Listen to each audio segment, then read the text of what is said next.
पण आज महाशिवरात्री निमित्त रायगडाच्या माणगावमधील काळ आणि गोद या नदीच्या काठावरती वसलेल्या स्वयंभू संगमेश्वर महादेव मंदिरामध्ये सकाळपासूनच भाविकांनी गर्दी केली आहे। मंदिरामध्ये भक्तिमय वातावरण निर्माण झालेलं आहे। शंभू महादेवाला पिंडीवरती दुग्धाभिषेक घालून बेल आणि फूल वाहण्यासाठी भक्तांची दिवसभर गर्दी असणार आहे। आणि याचा आढावा घेतला आमचे प्रतिनिधी अजेश नाडकर यांनी।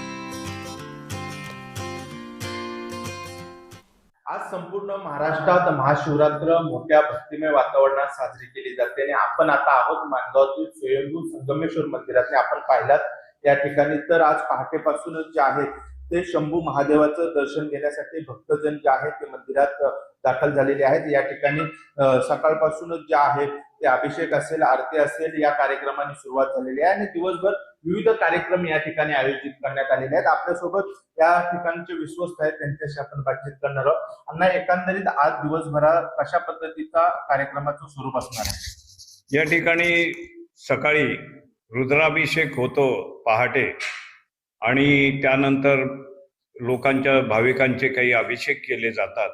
यानंतर या देवस्थानाला सजावट केली जाते आणि त्यानंतर भक्तांना दर्शनासाठी हे खुलं केलं जातं। दिवसभर या भक्तांना येणाऱ्या उपवासाचं जे काय असेल ते पदार्थ आम्ही या ठिकाणी त्या लोकांना प्रसाद म्हणून देत असतो आणि दुपारपर्यंत हे सगळी संपूर्ण 10-1 हजार लोक या लाईनीमध्ये उभे राहून उन्हातानातून येऊन दर्शन घेत असतात। अजेश नाडकर, जय महाराष्ट्र न्यूज।